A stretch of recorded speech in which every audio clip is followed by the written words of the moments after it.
आज का सत्य वचन उत्तर प्रदेश की सियासत है। वो सत्य वचन जिसमें एक सवाल भी है। बीजेपी में तो योगी की अलगार है।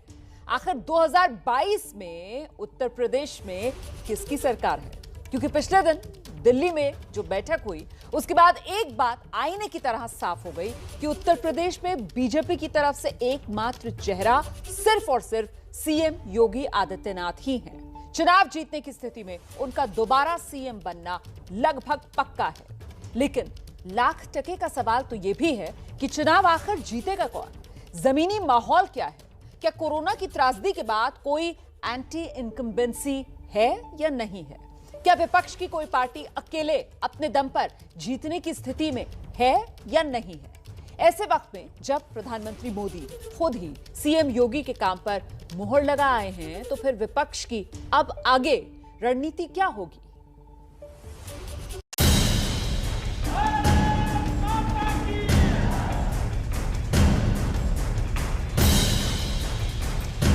आज योगी जी खुद कड़ी मेहनत कर रहे हैं। जब समय का अभाव होता है तो मुझे भी कई बार सोचना पड़ता है कि यूपी के कौन से विकास कार्यों की चर्चा करूं, कौन से कार्यों की चर्चा छोड़ दूं।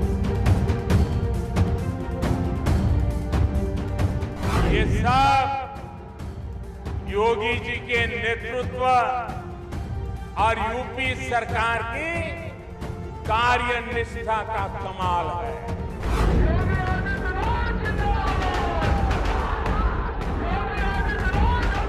यूपी में सरकार आज भ्रष्टाचार और भाई भतीजावाद से नहीं, विकासवाद से चल रही है।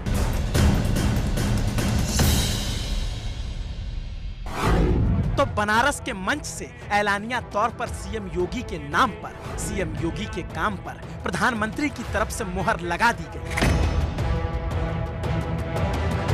और दिल्ली में हुई बैठक में ना केशव को बुलाया गया, ना दिनेश शर्मा आए, तो साफ हो गया कि योगी ही विपक्ष के सामने आगे के लिए यक्ष प्रश्न बनकर खड़े हुए।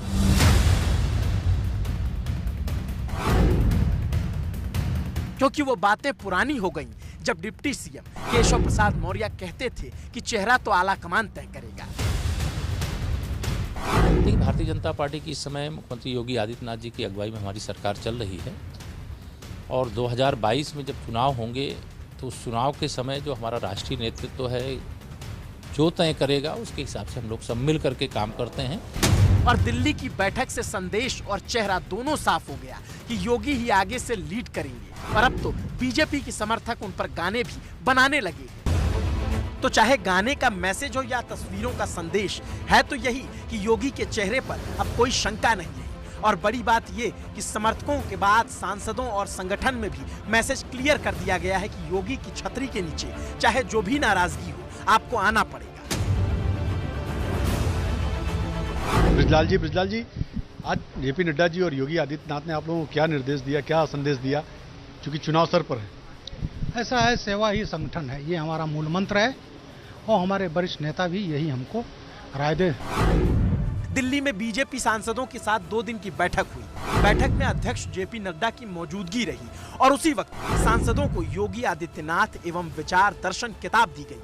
यानी सीएम योगी के विचार को पढ़िए और अपनी आशीर्वाद यात्रा में उसी का प्रचार करिए। लेकिन इस प्रचार में बीजेपी की राह भी आसान तो बिल्कुल नहीं, क्योंकि पहली चुनौती तो उत्तर प्रदेश के पश्चिम में ही खड़ी है। किसान आंदोलन की लड़ाई बहुत बड़ी है।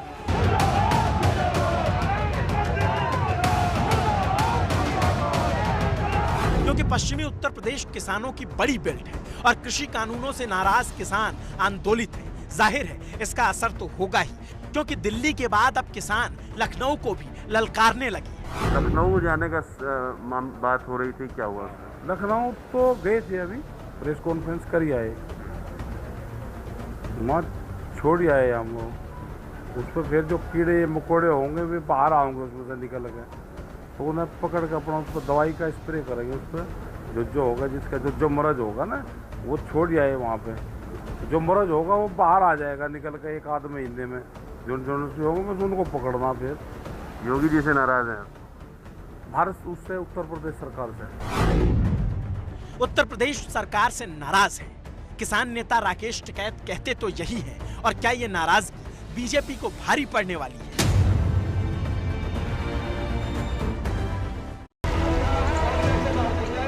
क्योंकि किसान आंदोलन का हल नहीं निकला।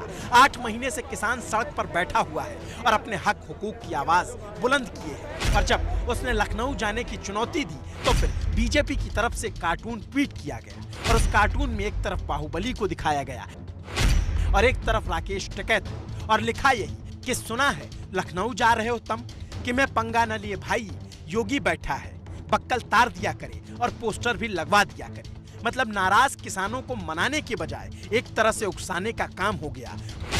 और किसान कहते हैं हम इन कार्टूनों से डरते थोड़ी ना है। बीजेपी ने पलटवार करते हिदायत दी है कि दूर रहें लखनऊ से, क्या कहेंगे? जहाँ लखनऊ तो जाएंगे हम, 6 तारीख को भी जा रहे। लखनऊ को 11,000 का करंट है कि लखनऊ से दूर रहे। हाँ, एक कार्टून मैं आपको भी दिखाना चाहूँगी। एक कार्टून ये जारी किया गया, ये कार्टून एक जारी किया गया है जिसमें ये जो व्यक्ति है ये आपकी तरह प्रतीत होता है, किसान आंदोलन का एक भाला लिए हुआ है वो, और एक जो है बाहुबली यहाँ पर दिखाया गया है। आप क्या मतलब निकाल रहे हैं इस कार्टून का? हम तो कार्टून का मतलब कुछ निकालते नहीं, हम तो अपने आंदोलन से मतलब है। कार्टून तो बनाने वाले हो जो कागज पर कार्टून बना के, कार्टूनों से कोई आंदोलन रुकता है? कार्टून से आंदोलन रुक जा।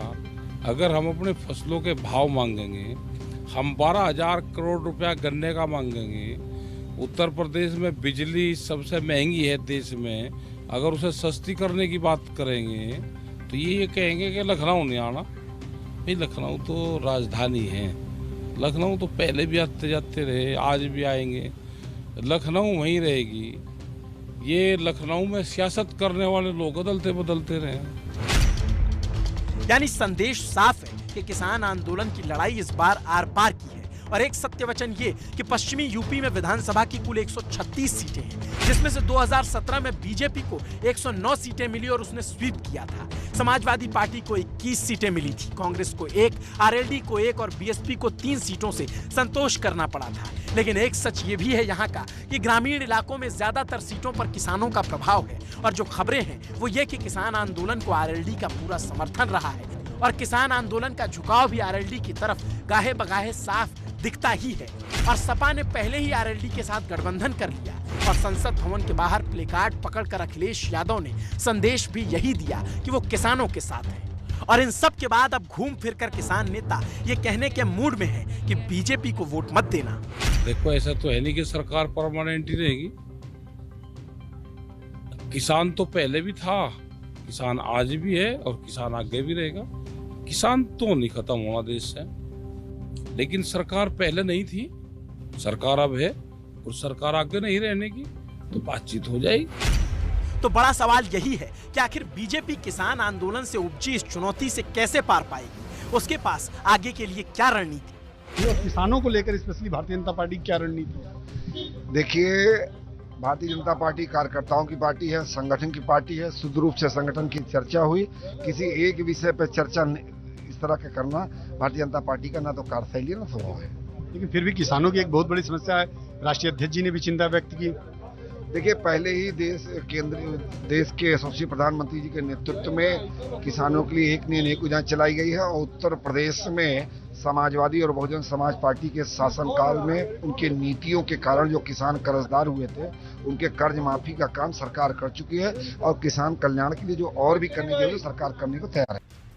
तो बीजेपी कहती है कि किसानों का कल्याण तो हम ही करेंगे, लेकिन किसान आंदोलन को कैसे समझाएंगे, इसका फॉर्मूला अभी फिलहाल नहीं समझ आ रहा। और बीजेपी के सामने दूसरी चुनौती नाराज बताए जा रहे ब्राह्मण वोटरों को अपने पाले में समेट कर रखने की है, जिस पर सपा बसपा दोनों की नजर है। और इस पर लोकनीति CSDS का सर्वे ये कहता है कि 2019 के लोकसभा चुनाव में बीजेपी को यूपी के 82% ब्राह्मणों ने वोट दिया था, कांग्रेस को 6, महागठबंधन को 6 और अन्य के खाते में 6% ब्राह्मणों का वोट गया था। यानी ब्राह्मण उस वक्त एक मुश्त बीजेपी के साथ खड़ा था। लेकिन अब बीएसपी कह रही है हम 2007 वाला फॉर्मूला दोहराएंगे।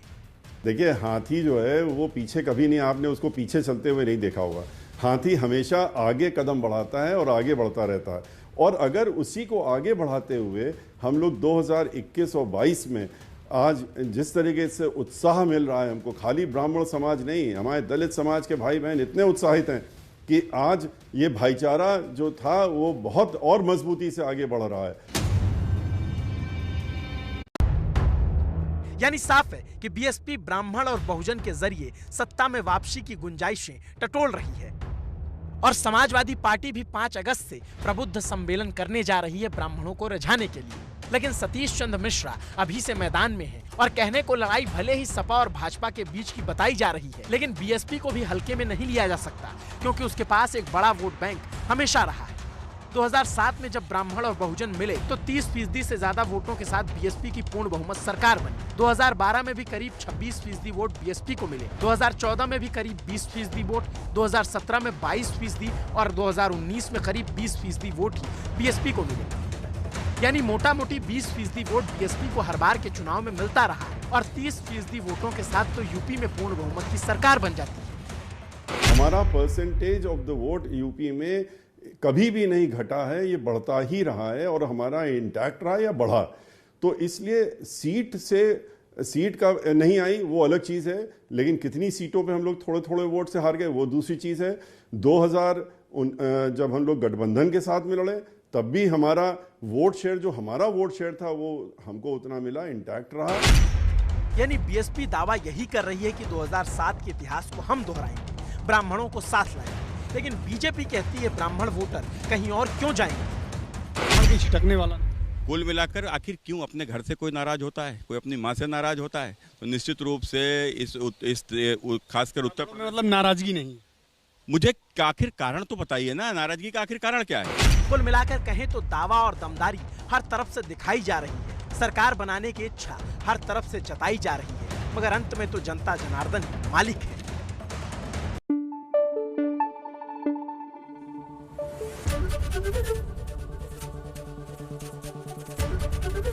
एबीपी न्यूज आपको रखे आगे।